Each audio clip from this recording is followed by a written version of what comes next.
नमस्कार, हर हर महादेव, जय भोलेनाथ। आप सभी का स्वागत है आपके खुद के YouTube चैनल पर जिसका नाम है चाचा के फैक्ट्स। मेरा नाम नितिन है। आज मैं आपको एक आस्था से जुड़ी ऐसी चमत्कार वाली कहानी सुनाने वाला हूं जिसे सुनकर हो सकता है कि ये जो आपकी हल्की फुल्की कभी कभी आस्था डगमगा जाती है ना, दोबारा से ट्रैक पर आ जाए। सबसे पहले जय श्री श्याम आप सभी को। जितने भी श्याम प्रेमी हैं, जितने भी ये टोली है श्याम बाबा की, तो उनसे रिक्वेस्ट कर सकता हूँ कि अगर कहानी मैं सही से सुना पाया, समझा पाया, तो प्लीज़ सब्सक्राइब ज़रूर करिएगा, लाइक ज़रूर करिएगा और लिखिएगा जय श्री श्याम, आपका नाम आपकी जगह। अभी फ़िलहाल चैनल का इंट्रो, फिर उसके बाद आकर शुरू करूँगा। कहीं मत जाइएगा, पूरी कहानी सुनिएगा। हर हर महादेव।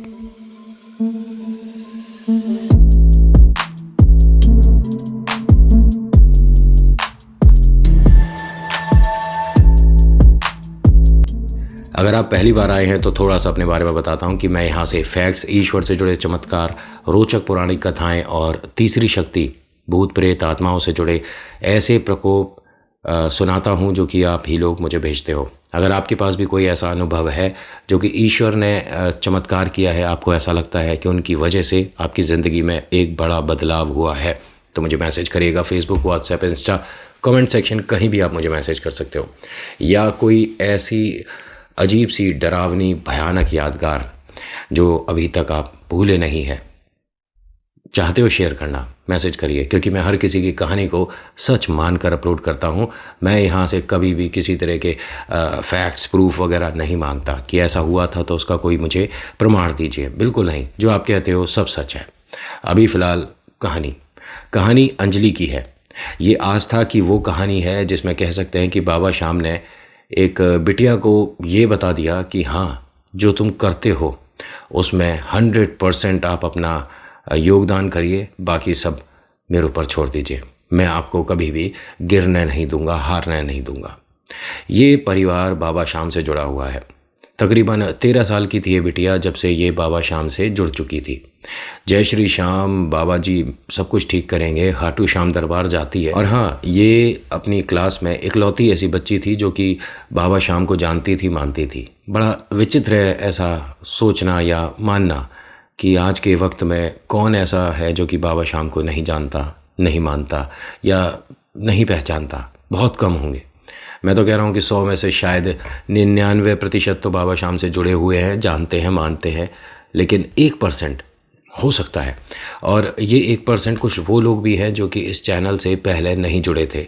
मुझे बड़ा अच्छा लगता है ये सुनकर कि मुझे मैसेज आते हैं कि हम आपकी कहानी से पहले बाबा श्याम से जुड़े हुए नहीं थे, लेकिन आस्था, विश्वास, चमत्कार की एक कहानियाँ देखकर उनके प्रति आस्था जगी। और हाँ, अब बाबा ने हमारी ज़िंदगी में आने के बाद चमत्कार किए हैं। मैं बहुत खुश होता हूँ, मतलब एक प्राउड फील होता है, छाती चौड़ी हो जाती है और लगता है कि हाँ, कुछ भला ही किया है। देखिए, जो अंजलि है 13 साल की है और ये आर्टिस्ट बहुत गज़ब है। मतलब ये स्केच आर्टिस्ट है, पेंसिल से जैसे स्केच करते हैं ना, उस तरह का। और बहुत बहुत ज़्यादा मन है इसका कि इसी क्षेत्र में आगे चलकर मैं अपने माता पिता का नाम रोशन करूं कि हाँ, वो जो आर्टिस्ट है वो हमारी बिटिया है। लेकिन देखिए, हमारे दिमाग में हमेशा करियर, फ्यूचर बस 2-3 ही रहते हैं। डॉक्टर बन जाओ, इंजीनियर बन जाओ, गवर्नमेंट जॉब मिल जाए, है ना, यूपीएससी क्लियर हो जाए, बस यही सारी बातें दिमाग में रहती हैं। लेकिन बहुत सारी ऐसी फील्ड है, बहुत सारी ऐसी फील्ड है जिसमें लोग अच्छा काम कर रहे हैं, अच्छा काम उन्हें नाम दे रहा है, उनका फ्यूचर सिक्योर हो रहा है और आमदनी भी अच्छी हो रही है। हाँ, बहुत है। आज की डेट में ये बहुत बड़ी मार्केट बन चुकी है। सिर्फ 3-4 करियर नहीं, आज की डेट में 3000 करियर होंगे। 3000 भी गलत बोल रहा हूँ, 3 लाख होंगे। और स्टार्टअप तो आप जानते ही हैं, कुछ नया कोशिश करने के लिए आज की डेट में मार्केट दोनों बाहें खोलकर आपका स्वागत करती है। ये जो गुड़िया है, बिटिया है, इसे पूरी दुनिया में किसी से कोई मतलब नहीं, बस जो बाबा श्याम ने मेरे लिए तय किया होगा सही होगा। होता क्या है कि एक बार की बात है, ये एक पेंटिंग बना रही थी, स्केच कर रही थी।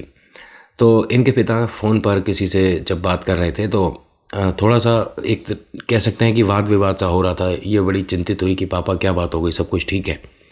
आज इसकी उम्र 14 साल है। तो इसके पिता ने कहा कि बिटिया कुछ नहीं, बस दफ्तर की थोड़ी सी थकान और टेंशन होती है, ये चलता ही रहता है। जीवन में उतार चढ़ाव तो चलते ही रहते हैं, और जिनके लिए हम काम करते हैं कभी कभी उन्हें हमारा किया हुआ अच्छा और ठीक काम भी बुरा लगता है। तो मैं उन्हें ये बता रहा था कि मैंने ठीक किया था, लेकिन ना जाने कैसे क्या हुआ। तो चिंतित है, परेशान है, और सब कुछ ठीक हो जाएगा ऐसा मानना है। होता क्या है कि ऐसा करते करते ना 5-6 दिन बीत गए। इनके पिता हमेशा परेशान रहने लग गए थे। ऑफिस की ये जो दफ्तर की परेशानी है, पहले घर नहीं आती थी लेकिन अब घर आने लग गई। एक बार की बात है, ये पेंटिंग कर रही थी। इनके पिता ने जबकि इन्हें बहुत ज़्यादा मोटिवेट किया, बहुत ज़्यादा बढ़ावा दिया और कहा कि ज़िंदगी में कभी भी तेरे को किसी भी चीज़ की ज़रूरत पड़े तो मैं तेरे लिए खड़ा हूँ। तुझे कोई नया करियर देखना हो, तेरे को कोई फ्यूचर में धुंधला दिख रहा हो कि भाई आगे कैसे क्या होगा, तो मैं तेरे लिए हूँ। जो तू फैसला लेगी उसमें तेरे साथ हूँ। एक इनका छोटा भाई है, नटखट है, और वो अभी कहानी में शामिल इसलिए नहीं कर रहा क्योंकि यहाँ उनका योगदान भैया का भी नहीं है। 9 साल का बच्चा है ये, और ये अपना मस्ती में रहता है, खेलता है, स्कूल जाता है, घर आता है, पढ़ता है, टीवी का रिमोट छुपा देता है, दीदी की पेंटिंग इधर उधर कर देता है, बस ये मज़े में है। होता क्या है कि एक दिन पिता आते हैं दफ्तर से और बहुत ज़्यादा गुस्से में होते हैं। ये स्केच कर रही थी और तकरीबन 3-4 घंटे से ये पेंटिंग बना रही थी, और बहुत बेहतरीन पेंटिंग बनाई थी उसने। मैं ये नहीं बताऊंगा कि किन की पेंटिंग बनाई थी, वरना वो भी यहाँ पर अब फ़िलहाल टॉपिक वाद विवाद वाला ही हो जाएगा, इसलिए मैं बस ये बता रहा हूँ कि एक पेंटिंग उसने अच्छी सी बनाई थी, एक स्केच बनाया था अच्छा सा। पिता आते हैं, तारीफ़ तो करना दूर की बात है, उस स्केच को फाड़ कर डस्टबिन में डाल देते हैं। पढ़ाई पर ध्यान दो। इसे आज समझ नहीं आया, ऐसा लग रहा है कि शायद किसी ने सारी पेंसिलें एक साथ पकड़कर तोड़ दी हों। बाबा जी, ये क्या हुआ? इसने भरी आंखों से बाबा शाम से अरदास लगाई कि पापा की ये जो परेशानी है जल्दी से दूर कर दीजिए।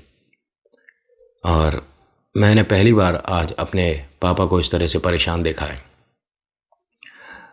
मुझे समझ नहीं आता कि बाबा जी क्या दिक्कत है पापा को, लेकिन कोई प्रॉब्लम तो है। मम्मी भी नहीं बता रही और पापा भी बस आज गुस्सा ज़्यादा ही हो गए। बाबा से अरदास लगाई है तो खाली तो जाएगी नहीं। होता क्या है कि अगले दिन इनके ऑफिस में किसी तरह की कोई छोटी सी पार्टी थी जिसके अंदर फैमिली के साथ सभी को जाना था। ये अपने दोनों बच्चों के साथ और अपनी धर्मपत्नी के साथ ऑफिस पहुंचते हैं, तो वहाँ पर ना इनके साथ कुछ बदतमीज़ी से बात करनी शुरू कर दी किसी ने। ये वहाँ पहुँचती है और कहती है कि पापा, मेरे को ना यहाँ पर थोड़ा अजीब सा लग रहा है, घर चलें। ये चाहती थी यहाँ से पिता को हटाना। पिता कुछ कहते उससे पहले उस आदमी ने, क्योंकि देखिए, जो आपसे एक कदम नीचे है, एक ओहदा नीचे है, एक कुर्सी नीचे है, उसकी इज्जत तो है ही नहीं, उसके परिवार की भी कोई इज्जत नहीं, ऐसा लोग समझते हैं। लेकिन जिस पर बाबा ने हाथ रखा हुआ है, जो बाबा की टोली का हिस्सा है, जो बाबा की फौज का हिस्सा है, उस पर तुम किसी तरह से परेशान करने की कोशिश करो और बाबा साथ ना दें, ऐसा तो होता नहीं। उसने बिटिया के बारे में बोला कि आप कौन से स्कूल में पढ़ती हैं, पढ़ती भी हैं या नहीं पढ़ती, क्योंकि हालात देख के तो हमें ऐसा नहीं लगता कि आप किसी अच्छे स्कूल में पढ़ती होंगी। तो उसने कहा कि आप ऐसे क्यों बोल रहे हो, क्योंकि बेटा आज नहीं तो कल आपके पापा को यहाँ ऑफिस से निकाल देंगे, फिर कौन से स्कूल में पढ़ोगी। और 3-4 लोग हंसने लगे। ये बेइज्जती बर्दाश्त नहीं हुई पिता से, और उन्होंने कहा कि मेरी जो बिटिया है ना, जिनके बारे में तुम बोल रहे हो, ये पूरे स्टेट में सबसे बड़ी आर्टिस्ट है। तो उसने कहा, अच्छा, ये तो बहुत नई बात पता चली है हमें, स्केच आर्टिस्ट है क्या? तो लड़की ने कहा कि हाँ, मैं स्केच आर्टिस्ट हूँ। अच्छा, तो परसों जो चैम्पियनशिप हो रही है उसमें पार्टिसिपेट ले लो, और अगर जीत गई तो तुम्हें नौकरी करने की भी ज़रूरत नहीं पड़ेगी, इतने पैसे मिलेंगे, इतना बड़ा चैम्पियनशिप हो रहा है। तो इनके पिता ने कहा कि वो पार्टिसिपेट भी करेगी और जीतेगी भी।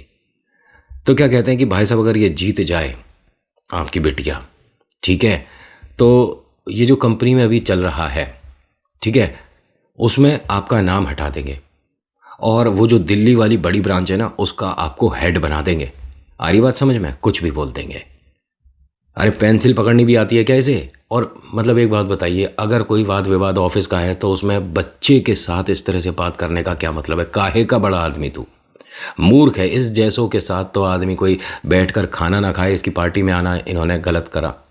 खैर ऑफिस की पार्टी थी, सभी आए थे। यहाँ पर इनके पिता का एक मित्र था, उसने बात को संभालने के लिए बीच में आकर बोला कि ये सब कुछ छोड़िए, रहने दीजिए और चलते हैं यहाँ से, आप मैं आपको घर तक छोड़ देता हूँ, चलो। उसने कहा नहीं नहीं, ये भाई साहब आर्टिस्ट के पापा हैं। उन्होंने कहा सर आप ऐसे क्यों बात कर रहे हो, बिटिया बच्ची है छोटी, उसे भी बुरा लग सकता है, और आप ये मत बोलो ना, क्यों क्यों बोल रहे हो ये सब। उसने कहा नहीं नहीं, परसों की चैंपियनशिप में पार्टिसिपेट ले रही है और जीतेगी, और इनाम तो तुम्हें पता ही है कितना है। अच्छा ठीक है सर, यार तू चल मेरे साथ यहाँ से। अब ये ज़ोर ज़बरदस्ती करके वहाँ से पार्टी से बाहर लाता है, अपनी गाड़ी में बिठाता है और कहता है कि उनकी बात ना दिल पर मत लगा, तू जानता है उनका व्यवहार बहुत गलत है, बहुत गंदा है। हमारी किस्मत ऐसी है कि हमें ऐसे के साथ काम करना है, क्या करें भाई, बॉस हैं, मालिक हैं, हर किसी को कभी कभी उसका व्यवहार नहीं पसंद आता तो क्या नौकरी छोड़ देगा। नहीं, उसने मेरी बिटिया के लिए ऐसे कैसे बोल दिया। मैं कल नौकरी पर नहीं आऊँगा और परसों चैंपियनशिप है, मैं परसों भी नहीं आऊँगा। निकालना है निकाल दे, लेकिन अब मैं अपनी बिटिया को जिता कर रहूँगा। अरे यार गुड़िया में हुनर है, अंजलि को हम जानते हैं, ये बैठे बैठे इतने लोगों के चेहरे बना सकती है एकदम, और एक बार भी गलती नहीं होती इससे पेंसिल। तो मैं जानता हूँ इसके हुनर को, लेकिन वो कोई छोटी मोटी चैंपियनशिप नहीं है। पता है कहाँ कहाँ से कितने लोग हिस्सा ले रहे हैं। और गुड़िया के मैं हुनर पर अभी भी कह रहा हूँ कि कोई मेरे को सवाल नहीं है, बहुत अच्छी है, लेकिन इसकी प्रैक्टिस लोगों ने कई कई साल से करी है। 5-5 6-6 साल से लोग मेहनत कर रहे हैं एक ही चीज़ को बनाकर कि हम वहाँ पर तैयार एक बढ़िया कम समय में फैंटास्टिक एक स्केच बना दें। मेरी गुड़िया बनाएगी। अब भाभी जी आप इसे समझाओ, ये नहीं समझ रहा है। तो गुड़िया कहती है अंजलि कि जब पापा कह रहे हैं तो मैं बनाऊंगी, बाकी मेरी कलम तो बाबा शाम ने थाम रखी है, कोई परेशानी नहीं होगी अंकल। गुड़िया मैं तो चाहता हूँ कि तू जीते और ऐसों के मुंह बंद हो जाएं जैसे जिसने जो बोला है। तो इनके अंजलि के पिता बोलते हैं कि चैंपियनशिप के बारे में बिटिया तेरे को पता है। उसने कहा पापा वो जो आपने पेंटिंग स्केच फाड़ा था वो वहाँ पर जमा करने था, मतलब मैं इसीलिए बना कर लाई थी, लेकिन आपने वो फाड़ दिया। वो एक तरह से क्वालिफाई राउंड मान लीजिए। तो ये रोने लग गया। इनकी धर्मपत्नी ने कहा कि मैं भी आपको बताना चाहती थी, लेकिन आपका मन उदास था, परेशान थे इतने दिन से, इसलिए मैं भी नहीं बता रही थी। हमने फॉर्म तो भर दिया था और एक राउंड ये क्लियर कर चुकी है, और उस वाले राउंड के लिए जो आपने इसकी पेंटिंग फाड़ी थी, इसने अगले दिन सुबह उठकर 4 बजे से 8 बजे तक वो पेंटिंग दोबारा बनाई और जाकर जमा करके आई है। तो अब सिलेक्शन हो गया। कल सुबह अगर फ़ोन आ जाता है तो हमें फाइनल राउंड के लिए बुलाएंगे। बिल्कुल आएगा बेटे, बिल्कुल आएगा। अब ये रोए जा रहा है और बस ये कहे जा रहा है कि बाबा अगर इस बार मेरी गुड़िया उस चैम्पियनशिप में अपना नाम नहीं कर पाई तो ये अपनी कलम वगैरह सब छोड़ देगी। मैं नहीं चाहता कि इस तरह से जैसे मेरी बेइज्जती हुई है आगे चलकर कोई इसकी बेइज्जती करे। ये पिता जो कि सपोर्ट करने के लिए हमेशा तैयार रहता था, आज हार गया। गुड़िया ने बस एक बात बोली बाबा शाम से कि मेरे पिता का सर झुकना नहीं चाहिए। बाबा जी वो जीते जिसने सबसे अच्छा काम किया हो। मैं ये नहीं कहती कि मैं आपसे आस्था रखती हूँ, आप मेरे लिए हमेशा अच्छा करें और आप मुझे जिता दें। नहीं, अगर मैं सक्षम हूँ तो मुझे जिताइएगा, नहीं तो जो है उसे जिताइएगा। अगला दिन हुआ, सुबह सुबह 8:30-9 बजे के तकरीबन कॉल आ गया, सिलेक्शन हो गया, अगले दिन आपको भी आना है। अब ये चैम्पियनशिप बहुत भारी है। इस गुड़िया ने बहुत कोशिश करी है एक बहुत अच्छा सा स्केच जल्दी बनाने में, क्योंकि वहाँ पर ना कुछ नियम कायदे कानून थे कि आपको कम समय में बेहतरीन बनानी है, रबड़ का इस्तेमाल नहीं करना है, बहुत सारी ऐसी कंडीशंस थी, मतलब तकरीबन 20-25 पॉइंट थे। ठीक है जी। अब ये गुड़िया बिल्कुल तैयार है, माता पिता की धड़कन तेज़ है, गुड़िया बहुत ज़्यादा डर रही है।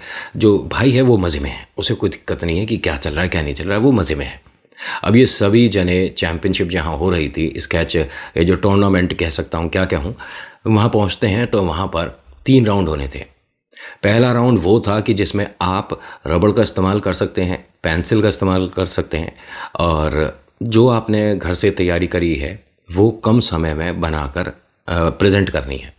पहला राउंड हुआ, उसके अंदर ये क्लियर हो गई। दूसरा राउंड आया, लेकिन उससे पहले क्या आपने अभी तक सब्सक्राइब किया?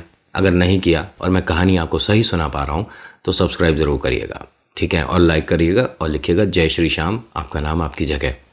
दूसरे राउंड के अंदर कुछ इनकी कंडीशन ऐसी थी कि रबड़ का इस्तेमाल आप नहीं कर सकते, और पेंटिंग जो आप बनाओगे उसमें 5 चीज़ें मतलब आनी ज़रूरी हैं, उनकी तरफ से उन्होंने जो बोला था। और उसको किस तरह से आप क्या बनाकर प्रेजेंट करोगे। ऐसा नहीं कि पेड़ बना दिए, पहाड़ बना दिए, बहुत डिफ़िकल्ट था, मुश्किल था, उसको भी इस लड़की ने राउंड को क्लियर कर लिया। अब बहुत सारे बच्चे थे, बहुत सारे राउंड हुए थे और उनमें से सिर्फ 11 बच्चे सिलेक्ट हुए, ठीक है।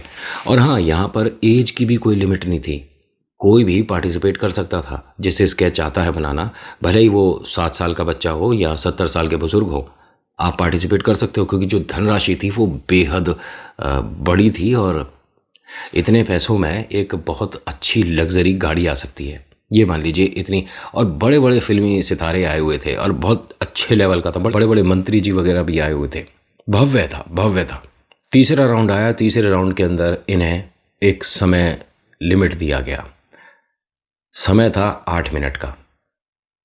8 मिनट के अंदर आपको एक पेंटिंग बनानी है, एक स्केच बनाना है, जिसके अंदर जिसकी आप पेंटिंग बनाएंगे उसका मजाक नहीं बनना चाहिए। मतलब मैं समझाने की कोशिश करता हूँ, एक बिना आँख और एक बिना पैर के आदमी की आपको चित्रकारी करनी है। ध्यान से सुनना ये वाली बात, ठीक है। एक आदमी का आपको फ़ोटो बनाना है जिसकी एक आँख नहीं है और एक पैर नहीं है। इसको जो सबसे खूबसूरत 8 मिनट के अंदर बनाएगा वो इस चैम्पियनशिप को जीत जाएगा। आपका समय शुरू होता है अब यहाँ पर देखिए, मैं किसी भी तरीके से किसी के फिज़िक पर कोई कमेंट नहीं कर सकता, लेकिन सोचिए जिसका एक पैर नहीं है और एक आंख नहीं है, उसे खूबसूरत कैसे दिखाएगा कोई। बहुत मुश्किल टास्क था। और ये जो गुड़िया है, इसने बस एक बार आंख बंद करी, बाबा शाम से अरदास लगाई और इसकी पेंसिल चलनी शुरू। भाई साहब 6.5 मिनट में इसने स्केच बना दिया। 8 मिनट तो बहुत दूर की बात है। और बाकी 11 में से सिर्फ 2 और थे जिन्होंने पूरी करी ये पेंटिंग, लेकिन 8 मिनट पूरे इस्तेमाल कर लिए थे। तो अव्वल नंबर पर तो ये है, पहले नंबर पे है गुड़िया, ठीक है। लेकिन अंजलि से भी तो बेहतरीन हो सकता है कि उन बच्चों ने बना दी वो पेंटिंग। पसंद भी आनी चाहिए, अच्छी भी लगनी चाहिए, कम समय में होनी चाहिए, और जो आपको बताया है वो किरदार भी होना चाहिए। इन दोनों बच्चों की रिजेक्ट हो गई। ये फर्स्ट आई और सभी लोग अब देखना चाहते थे कि अंजलि ने ऐसी क्या पेंटिंग बनाई है जो कि ये फर्स्ट आई है। जब वो पेंटिंग बड़े पर्दे पर दिखाई गई, जो स्केच इसने बनाया था जो बड़े पर्दे पर दिखाया गया, तो इसने क्या दिमाग लगाया कि इसने एक जो मतलब राजा ये बनाया, जो एक आदमी का चित्र बनाया, इसे एक घोड़े पर बैठे हुए दिखाया, हॉर्स पर बैठा हुआ है और इसके हाथ में तीर कमान है और ये निशाना लगा रहा है। यानी इसने जिस तरफ से पैर दिखना चाहिए था घोड़े के इस तरफ, वो तो पैर दिखाया, और एक पैर नहीं है वो घोड़े के उस तरफ हो गया जो कि छुप गया, ठीक है। और एक आंख जो कि इसकी नहीं थी उसे बंद दिखाया और दूसरी से निशाना लगाते हुए दिखाया। यानी कि उसने बंद आंख भी दिखा दी, एक पैर नहीं है वो भी, और साथ ही साथ उसका अपमान भी नहीं हुआ और पेंटिंग भी अच्छी लगी। इसको वो बड़ी धनराशि मिली। और उसके बाद जो उसके पिता ने मतलब वो ढिंढोरा पीटा कि आज तक वो पेंटिंग बड़ी बड़ी कंपनियों में लगाई जाती है। हाँ, उसके नीचे इस गुड़िया का नाम आपको मिलेगा, आज भी मिलेगा। अगर आपको कभी भी कहीं भी किसी भी बहुत बड़े, मतलब जैसे बेहतरीन क्या कहूँ कि 5 स्टार कोई होटल है, उसमें आपको रिसेप्शन के पीछे इस तरह की कोई पेंटिंग दिख जाए तो नीचे गुड़िया का नाम देख लेना। मैंने तो परमिशन मांगा था, लेकिन अब होता है हर किसी का, भाई हम ये ऐसे नहीं डिस्प्ले कर सकते, वैसे डिस्प्ले नहीं कर सकते, तो सबकी अपनी अपनी आस्था और सबकी अपनी अपनी प्राइवेसी है। मैं उसे जज नहीं कर रहा, जैसा आपने बताया वैसे मैंने कहानी में सुना दिया। लेकिन एक बात तो पक्की है कि उसके बाद से आज तक वो जो इनके बॉस हुआ करते थे, खैर इन्होंने वो कंपनी छोड़ दी और इन्होंने कोई ऐसे आगे दिल्ली में कोई जॉब भी नहीं पकड़ी कि मुझे उस जगह का मैनेजर बना दो। फिल्मों में होता है, असल ज़िंदगी में लोग पलट जाया करते हैं। तो इन्होंने वो कंपनी भी छोड़ दी क्योंकि इस तरह के बदतमीज़ों के साथ काम करने का कोई मतलब बनता नहीं। शब्द थोड़ा भारी है ना ये, लेकिन मेरे को बोलने में बड़ा मज़ा आता है। बदतमीज़ को बदतमीज़ बोलना ज़रूरी है। उसने कौन सी हरकत अच्छी करी थी? उसने क्या गलत नहीं किया था? एक पिता का अपमान उसकी बिटिया के सामने, अरे मूर्ख, इससे बड़ी क्या बात है? क्योंकि हर बिटिया के लिए उसका पिता दुनिया का सबसे अव्वल बेहतरीन हीरो है, स्ट्रांग है, सुपर पावर है उसके पिता में। और उसका अपमान, कोई पिता साधारण नहीं होता, ख़ास तौर से बच्चों के आगे। खैर, आज की कहानी में इतना ही। आज की कहानी आपको कैसी लगी मुझे बताइएगा ज़रूर। अच्छी लगी तो प्लीज़ लाइक करिए, शेयर करिए, कमेंट में लिखिएगा जय श्री श्याम, आपका नाम आपकी जगह। हर बार कहता हूँ, एक बार फिर सही, आप किसी बात को सच झूठ कुछ भी मानो, बस एक बात 100% ध्यान रखना, बाबा चमत्कार करते हैं। So thank you so much for watching. मेरा नाम नितिन है। मुलाकात करूंगा आपसे एक अगली वीडियो में। हर हर महादेव, जय भोलेनाथ। धन्यवाद।